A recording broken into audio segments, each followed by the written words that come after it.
Hey y'all, hope you're doing well. My name is Dave. I'm a senior in the class of 2021 at Walter Johnson High School in North Bethesda, Maryland. And today I'm going to be talking to you about the role of the Montgomery County Executive Branch, which is, the mirror of like Maryland's governor, or for the U.S. to be the president. So who are they? The executive is one person. They have the full executive power of the county in them, and they function as its chief executive officer. So they don't actually have any legislative power. They can make rules and regulations that county law says they can make, but otherwise they can't actually create or pass legislature. But they do get to pass or veto laws that the county council passes them. They'll have 10 days to act on any legislation. So this is required by law to be the one and only job of this individual, and it is their full-time job. Again, they function pretty much like a governor. And their last job is they submit budget proposals to the county council, which I get into in a different video because it's a very long process. But generally it's our central figure in the county's government. But it's not somebody who actually writes laws. So how's the power balance between our executive and our legislature? So our county executive is very weak. Vetoes get pretty easily overturned. It only requires a 3/5 majority. The executive only has 10 days to act on bills. And if they don't act on them, the bill becomes law without their signature anyways. Any of their budgets that they submit, the county council gets to change as much as they'd like, and they have very little oversight over the council itself. This is super different from Maryland state government, which has a much stronger executive. And also, of course, because we have a unicameral legislature, we only have the county council. It's one chamber. It's not like the US or Maryland, which have, a Senate and a House of Representatives. Since we just have the one, it's a lot easier to get legislation passed, which again tilts the balance of power in favor of the legislature. So what do? So the executive, they have to be at least 30 years old. They have to have lived in Montgomery County for a year before the election, and they have to be a qualified voter, which means obviously above 18 because they have to be 30, but it also means, citizenship status is in place, residency status is in place, by all laws, they're allowed to vote. This is different from obviously the county council, where the only requirement is being a qualified voter. So you can run for county council as soon as you're 18. So they're elected to 4-year terms, just like the county council. It happens in years when we elect a governor. So 2022 is the next one, then 2026, also just like the council. Then again, they only get to do 3 consecutive terms, so they can serve 12 years. Then they have to take one off before they can come back. The county council controls their salary, which is currently about $193,000 a year. And that's actually lower than most of the roles in their office, in the executive office, especially the chief administrative officer, who we'll get into in a minute. It's obviously still a lot of money. It's executive is going to be one of the highest paid people in the county, especially government employees. But it's not like the executive is the job to get if you're looking for money, which is good. So here's a comparison with a bunch of other counties on how much money the county executive makes. And for all the white counties or gray counties, those are counties where you don't have an executive, which is the majority of counties in Maryland. What they have is county commissions, which are the legislature functions both as a legislature and as an executive branch. It's usually a group of 3 or 5 people. And you see that in the majority of the counties, especially the rural counties. But then, obviously you get into our ex-urban counties like Frederick and Hartford and Cecil are going to have, lower paid executives. And then you get into, Montgomery County and Howard County and Baltimore County. They're paying a lot. And then Prince George's County pays theirs the most in the entire state. So you can see clearly we're paying our executive a lot. But as I noted in my video about the Montgomery County Council, where our county council is the highest paid in the state, and by a large margin, there's much more equality for counties that do have executives. There's much more even pay across the board here. So legislation, all legislation gets passed by the county council, and then it's delivered to the executive. They have 10 days to act on it. They can either pass it, they can ignore it, which is going to essentially pass it, or they can veto it, and they have to give an explicit reason for why they're vetoing it. And the council gets to override this veto with 6 votes. In 2022, the council expands; it becomes 7 votes.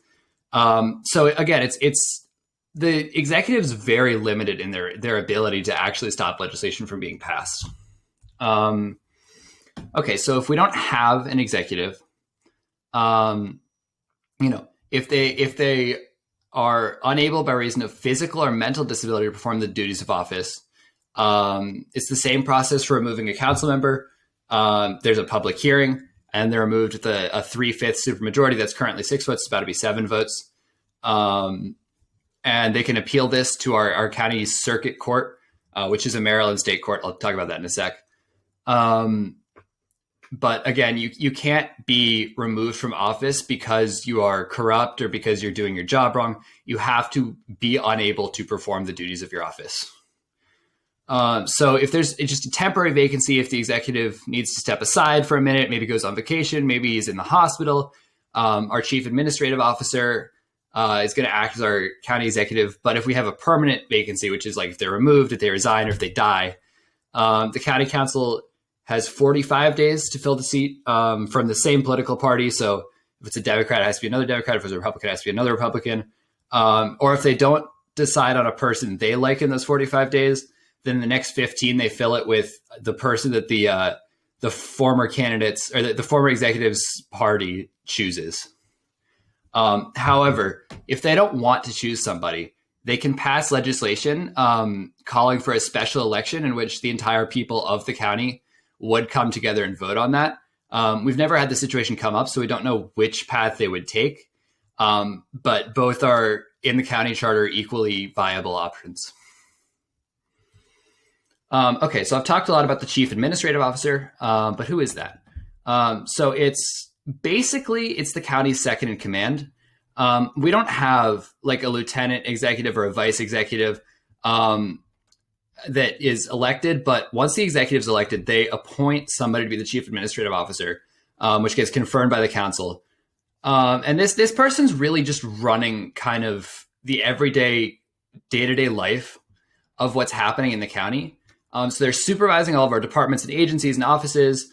They're advising the executive on all of our administrative matters. They're recommending appointments for all department heads and non-merit positions. They perform any other duties that the county executive wants.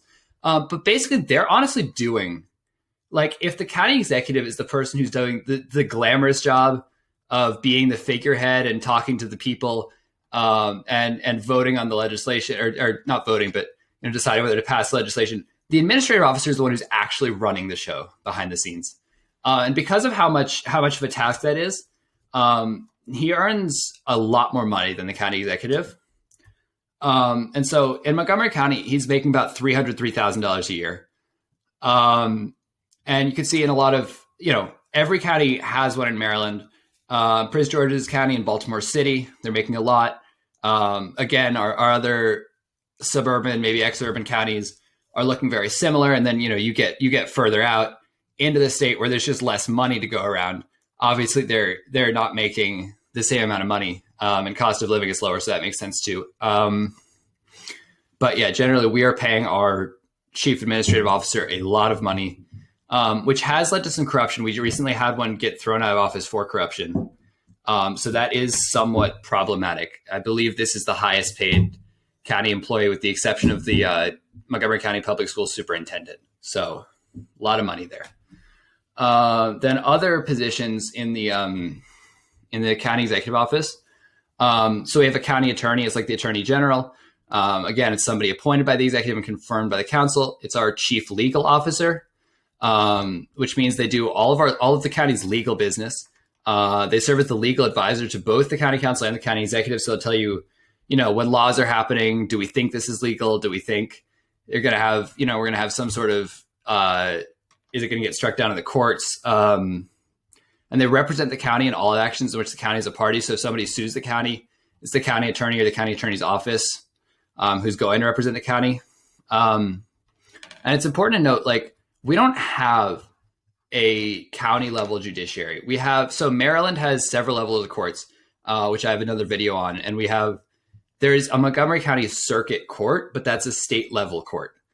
It just happens to be in Montgomery County. And the attorney's term it's only going to really last as long as the executives, because while it could roll over, it's like the president's cabinet. They're going to appoint all their own new members when they take the new office.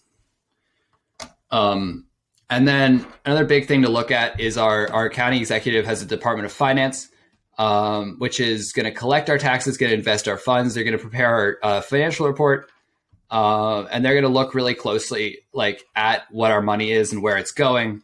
This is the same thing that like the Maryland comptroller would do. Again, that's going to be another video to look at. And just, they'll be audited, obviously. And they're in charge of the money in the county. And then so one major thing is reorganizing the executive branch to like restructure it. So the council could redo it by law, but the executive could also propose one. And that will become law unless the council strikes it down, which is actually one of the more powerful things the executive can do, even though I don't think reorganizing it would have that much of an impact, especially because, it has to be within the grounds of our county charter, which has a lot of specifics. But that is still a major power that the executive holds. So how do you get involved? How do you interact with this person?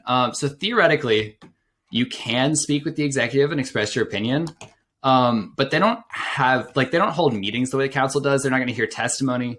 And the council is far more powerful than the executive anyway. So really, like, if you're a young activist like me, you want to go out there and make your voice heard, the executive's not the way to go. You want to go with the council. They're the people who are going to listen to you. They're the people who are going to write the legislation and vote on the legislation. So they're the people to talk to, not the executive. So here's a list of things you can go look at. Thank you all so much for watching. Keep on going down this video if you want to hear more about Montgomery County and Maryland state governments. Thanks, y'all. Have a great day.